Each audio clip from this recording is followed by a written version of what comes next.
Something's gone wrong in the motorcycle world. Trusted brands are releasing bikes that no one wants, and riders are walking away in silence. These are the 16 motorcycles only the uninformed are buying. Watch till the end, because the number one entry might be the worst motorcycle ever built. Number 16. Suzuki GSX 250R. Some motorcycles give you the impression of performance without actually delivering it. This one is a textbook case. At first glance, the Suzuki might seem like an appealing starter bike, affordable, approachable, and styled like a true sport machine. But once you ride it, the illusion falls apart fast. It produces 24 horsepower from a 248 cubic centimeter parallel twin engine with 17 pound-feet of torque. The wet weight clocks in at 392 pounds, and the starting price is $4,999. The numbers tell the story. It weighs almost as much as a 600 cubic centimeter sport bike, but with a fraction of the power. That's not just inefficient, it's frustrating. The Suzuki feels sluggish off the line, soft in corners, and lacks the excitement new riders are looking for. And with stronger options like the Yamaha R3 or Kawasaki Ninja 400 offering more power, better handling, and similar pricing, the GSX 250R becomes very hard to justify. It is not just outclassed, it's outpaced.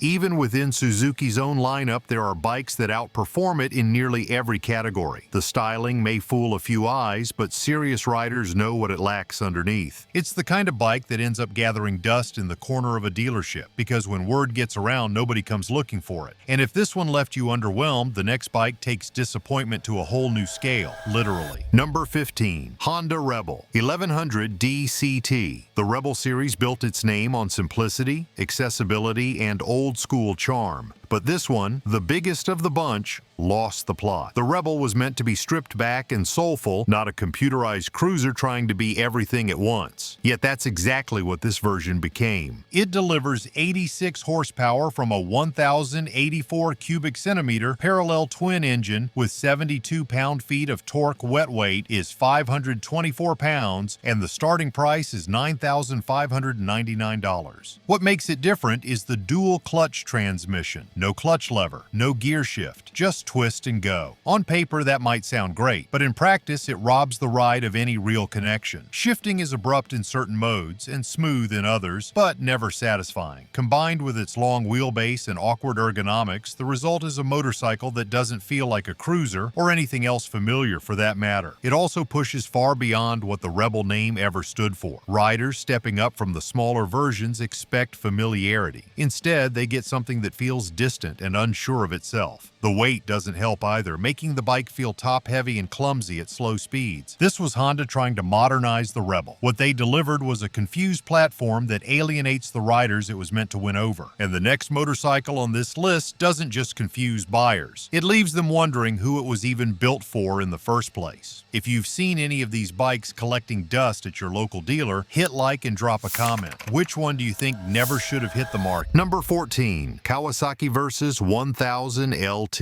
Adventure touring should be about confidence, control, the ability to tackle any road or route with ease, but the Versus is the kind of motorcycle that makes you second-guess every ride. It tries to split the difference between two worlds and ends up stuck in the middle of nowhere. It makes 118 horsepower from a 1,047 cubic centimeter inline-4 engine, producing 75 pound-feet of torque. Wet weight is 565 pounds, and it starts at $13,399. The problem starts with the weight. At over 560 pounds, it's a beast to manage off-road. But it lacks the high-speed road feel of a true sport touring bike. The soft suspension, tall frame, and neutral throttle response create a ride that feels vague, almost like the bike isn't sure what it's supposed to be. Kawasaki built this for comfort and versatility, but the execution is missing the mark. On tight turns, the bike feels hesitant. On long stretches, it doesn't inspire confidence. Riders looking for serious adventure performance turn to lighter dual sports, while road-focused buyers lean toward more refined tourers. The result? A bike with high expectations, but low sales. Even the electronics package feels outdated compared to rivals. It's a jack of all trades and a master of none. And coming up next is a motorcycle that proves good looks can't always save you from poor execution. The market may be broken, but we found gear that still delivers. Check the affiliate links below to get the real value brands won't tell you about. Number 13. Yamaha X SR 700. Retro styling can only carry a motorcycle so far, and in the case of the XSR, it doesn't carry it very far at all. What was once marketed as a modern throwback now feels more like a half-finished concept, caught between old-school looks and outdated engineering. It produces 74 horsepower from a 689 cubic centimeter parallel twin engine with 50 pound-feet of torque. Wet weight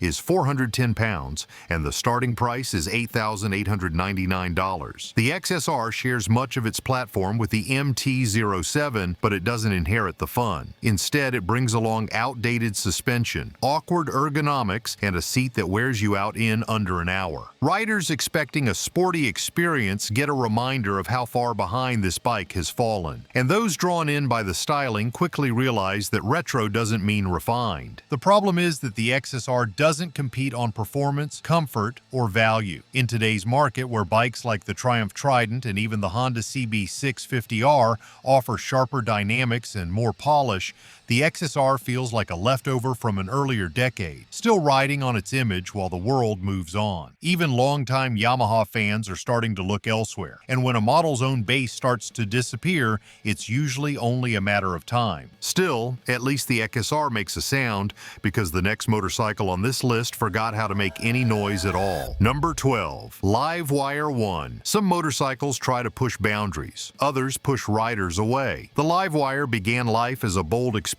but in 2025 it's become a symbol of missed opportunity. High cost, limited range, and a total disconnect from Harley's traditional audience make this electric motorcycle one of the hardest sells on the market. It produces 105 horsepower from a liquid-cooled electric motor, delivering 84 pound-feet of torque. The wet weight is 555 pounds, and the starting price is $22,799. For that kind of money, most riders expect comfort, long-distance capability, or something that sounds like a real motorcycle. Instead, they get a silent surge of torque, followed by charging anxiety and range limitations. Even with performance that impresses on paper, the Livewire feels cold, both literally and figuratively. Harley's core riders never embraced it. Younger riders, the ones this was supposedly built for, can't justify the price. And with charging infrastructure still limited in many regions, practicality is a major issue. What you're left with is a motorcycle that excites almost no one. Harley tried to future-proof their brand with the Livewire, but in trying to build for everyone, they ended up satisfying very few. And if you think that was expensive, the next motorcycle takes high price tags and adds Italian complexity to the mix. Number 11. Ducati Multistrada 5.4 Pikes Peak. On paper, this bike reads like a dream. Top-tier performance, advanced electronics, and aggressive styling. But the reality is far less thrilling. The Multistrada wants to be everything at once: an adventure bike, a sport machine, and a touring platform. What it ends up being is an overloaded question mark. It makes 170 horsepower from an 1158 cubic centimeter V4 engine with 92 pound-feet of torque. The dry weight is 479 pounds, and the starting price is $32,995. Despite that performance, it struggles to find its footing, literally and figuratively. The 20-inch front wheel, electronic suspension, and endless ride modes make it feel more like a computer on two wheels than a true rider's machine. For the money, you'd expect precision and connection. What you get is distance, between you and the road and between expectations and reality. Most riders who spend this much want one thing done exceptionally well. The Multistrada does many things adequately, but few things brilliantly. And with high maintenance costs, parts delays, and a steep learning curve, ownership feels more like work than pleasure. Even in the Ducati world, there are better ways to spend your money, and the next bike proves that even Japan's most iconic sport machines can lose their edge when they forget the fun. Number 10. Suzuki Katana 1000. Nostalgia can be a powerful selling tool when it's done right, but the Katana is a reminder that just because something looked good in the 80s doesn't mean it belongs on modern roads. This is a motorcycle trying to trade on history while ignoring present-day reality. It makes 148 horsepower from a 998 cubic centimeter inline-4 engine, producing 78 pound-feet of torque. Wet weight is 473 pounds, and the starting price is $13,499. Those numbers sound solid until you start comparing it to bikes like the GSX-S 1000,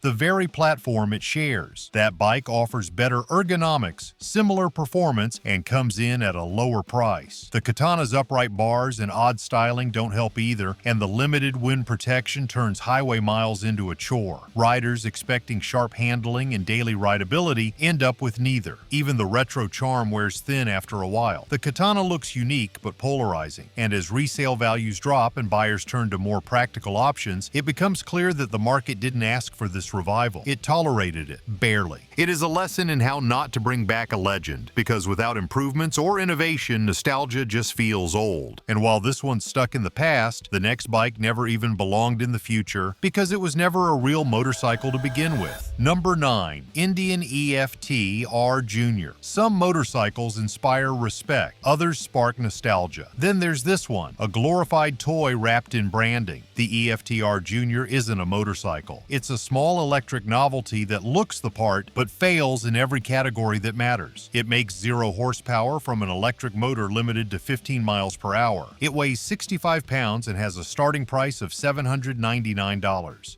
That price tag wouldn't be shocking if this were actually built for kids. But Indian's marketing leans heavily into adult nostalgia, showcasing grown riders in full gear on what is essentially a battery-powered pit bike. It has no registration potential, no highway ability, and no practical use. Yet it costs nearly as much as a used dual sport that can actually be ridden on real roads. For younger kids, it might offer a taste of throttle control and fun in a backyard, but for anyone expecting more than 5 minutes of amusement or hoping to feel something resembling a motorcycle ride, it delivers only disappointment. The EFT-R Jr. feels like a branding experiment gone too far. It banks on the strength of the Indian name, but provides none of the mechanical soul that name used to mean. And if you thought this little electric mistake was confusing, the next entry tries to be rugged but fails to even look convincing. Number 8. Benelli Leoncino 500. At first glance, the Leoncino looks like a winner. It has scrambler styling, a sculpted frame, and an approachable price tag. But get it on the road and the cracks begin to show, literally and figuratively. It may look like a Ducati from 10 feet away, but it rides more like a poorly sorted commuter. It makes 47 horsepower from a 499 cubic centimeter parallel twin engine, producing 33 pound-feet of torque. Wet weight is 470 pounds, and the starting price is $6,599. That's not a terrible price, but what you get in return is questionable. The suspension feels cheap and vague. The fueling is inconsistent, especially at low speeds. And while it's marketed as a scrambler, the ground clearance and tires say otherwise. Light trail use? Maybe. Real off-road performance? Not even close. Many owners report electrical issues, quality control problems, and rapid wear on parts. And while it has a distinctive visual appeal, styling can't make up for mechanical flaws. When the budget shows every time you hit a bump or twist the throttle, it stops being a deal. The Leoncino sells mostly on looks, but once riders spend time with it, they quickly learn that beauty only runs tank deep. At least this one keeps the price low. The next bike demands a premium while offering even less satisfaction. Number 7. BMW F900R. Once known for precision and performance, the F900R feels like a step backward. It was supposed to be BMW's middleweight naked answer to the likes of the Yamaha MT-09 or the Honda CB650R. Instead, it delivered an unpolished package with very few fans.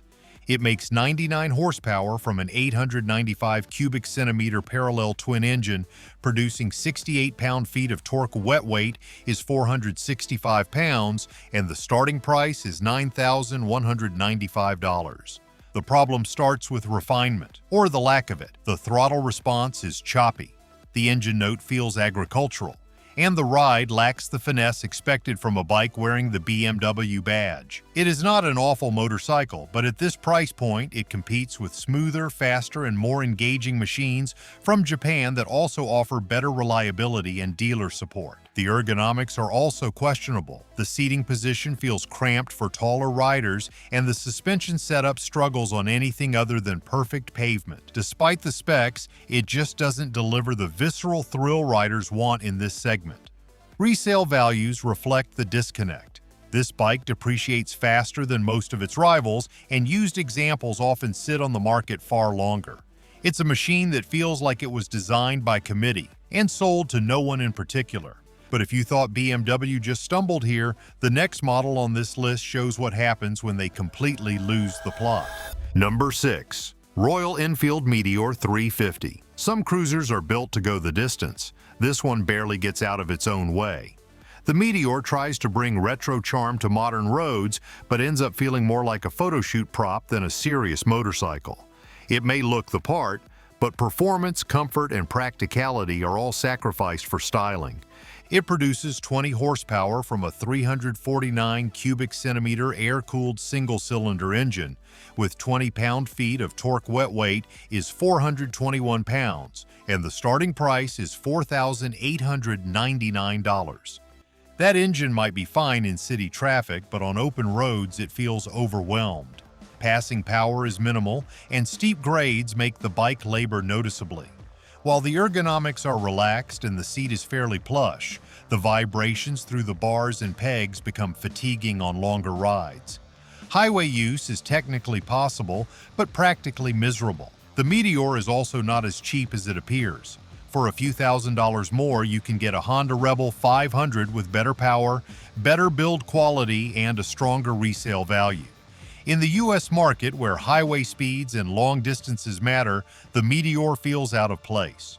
Riders looking for a small, stylish cruiser might enjoy it for a little while, but anyone expecting real versatility or long-term value will quickly outgrow what the Meteor offers. The next entry proves that even legendary Japanese brands can miss the mark, especially when they chase lifestyle over logic. Number 5. Yamaha Bolt R-Spec. At one point, the Bolt made sense. It was stripped down, straightforward, and aimed squarely at riders who wanted a Harley feel without Harley prices. But now, in 2025, it feels like a bike frozen in time, and not in a good way. It produces 65 horsepower from a 941 cubic centimeter V-twin engine, with 59 pound-feet of torquey wet weight is 546 pounds, and the starting price is $8,899. The problem isn't just age, it's stagnation. The Bolt has seen very few meaningful updates over the years. The suspension remains stiff, the seat feels more like a plank, and the ergonomics are cramped for taller riders. Despite its cruiser styling, it lacks the comfort needed for real highway use. Even worse, emissions regulations are starting to catch up. The air-cooled engine is charming but inefficient, and Yamaha hasn't made any effort to modernize it. As rivals offer better suspension, more torque, and improved emissions compliance, the Bolt stands still, becoming less and less relevant by the year. Resale value has also taken a hit. With newer cruisers offering more tech, better ride quality, and stronger brand appeal, used Bolts are sitting longer on dealership floors. But even this aging throwback looks refined next to the next entry, a motorcycle that feels half-baked before it even hits the pavement. Number 4. CFM OTOP-APIOCL. Small displacement motorcycles have their place, especially in cities or for new riders learning the ropes. But the Popio CL tries to package itself as something it simply isn't. It looks like a cafe racer but rides like a toy. The styling grabs attention, but everything else fades as soon as the wheels start turning. It produces 9 horsepower from a 126 cubic centimeter single-cylinder engine with 6 pound-feet of torque wet weight is 251 pounds, and the starting price is $2,999. What immediately stands out is the proportion. It feels cramped even for shorter riders. The seating position is awkward, the handlebars sit at an odd angle, and the ride height doesn't match its intended aesthetic. You expect cafe racer agility, but the handling feels top-heavy and clumsy at low speeds. Power delivery is underwhelming, even for a 126 cubic centimeter engine. In a crowded entry-level market, the Papio offers less than most competitors for nearly the same price. Other bikes in this category at least provide a hint of practicality. The Papio struggles to even justify its presence. It's too slow for open roads, too uncomfortable for long commutes, and too niche to hold resale value. It's a motorcycle trying to look rebellious while offering none of the freedom that makes riding worth it.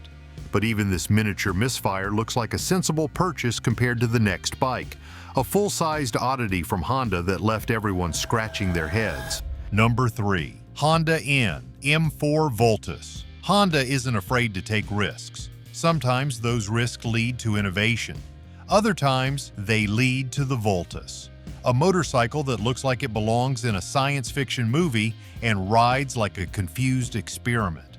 With its odd proportions and plastic-wrapped bodywork, it leaves riders wondering what exactly Honda was trying to build. It makes 62 horsepower from a 670 cubic centimeter parallel twin engine, delivering 44 pound-feet of torque. Wet weight is 561 pounds, and the starting price was $11,000 when new. The seating position is low and stretched out, putting your legs forward like a cruiser but without the comfort. The handlebars sweep back toward the rider in a way that feels more awkward than ergonomic. Underneath the wild bodywork is a frame shared with the CTX 700, another lukewarm Honda experiment that never found an audience. The Voltus isn't fast, isn't agile, and isn't particularly comfortable. What it is heavy, hard to modify, and harder to live with. Riders drawn in by the futuristic look are often shocked by how little substance lies beneath the surface. In the end, Honda tried to make a motorcycle for anime fans and forgot to make it ride well. Today, used Voltus models collect dust on dealer floors, often priced lower than entry-level scooters. Think it can't get worse? The next bike proves that even Harley-Davidson can miss the mark, and no one's showing up to buy it. Still watching? That says a lot. Hit subscribe if you're tired of brands ignoring what riders really want. Number 2. Harley-Davidson Sportster S. The Sportster once stood as Harley's gateway drug, a simple, rugged, affordable machine that introduced thousands to the brand. But the Sportster S? That's a different story entirely.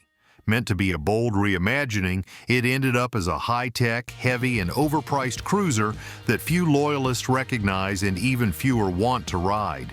It produces 121 horsepower from a 1,252 cubic centimeter Revolution Max Phi twin engine, with 94 pound-feet of torque. Wet weight is 502 pounds, and the starting price is $16,999. That engine is impressive on paper, but Harley fans didn't ask for a sport bike cruiser hybrid. The ride feels stiff, the seat is punishing over distance, and the bike's proportions make it difficult to handle for average-sized riders.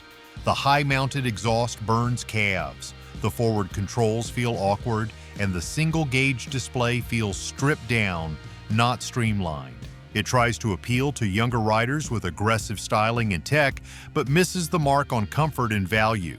And those looking to customize it the way they could with the old Sportster are met with limited options and high aftermarket prices.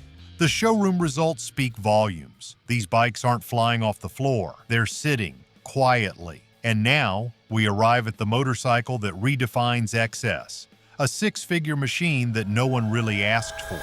Number 1. B-Moda TCH2. This is not a motorcycle you buy because it makes sense. This is a motorcycle you buy because you have $60,000 to set on fire. The TCH2 is part science project, part museum piece, and part financial mistake, all wrapped in carbon fiber and confusion. It produces 228 horsepower from a 998 cubic centimeter supercharged inline-4 engine sourced from Kawasaki. Torque is 98 pound-feet. Dry weight is 478 pounds, and the starting price is $60,000. That might sound thrilling until you try to ride it. The front swing arm suspension feels alien, delivering feedback that confuses more than it informs. The throttle is aggressive to the point of being unmanageable on public roads, and the ergonomics, somewhere between a racing tuck and medieval torture device. Even experienced riders struggle to tame it. Add in complex maintenance, limited dealer support, and sky-high repair costs, and you've got a motorcycle that's better off in a collection than on the pavement. It's not a super bike. It's a conversation piece for wealthy eccentrics. The Tessie H2 is a technical marvel, but it's not practical, rideable, or rewarding in the way that motorcycles should be. It's a warning wrapped in carbon. A few bad bikes can hurt a brand. But Harley's collapse wasn't just about failed models. It was about a betrayal at the very top. If you want to know who made the call that changed everything, go watch what happened next. And if this one made you rethink anything, like, comment, and subscribe. This fight isn't over yet.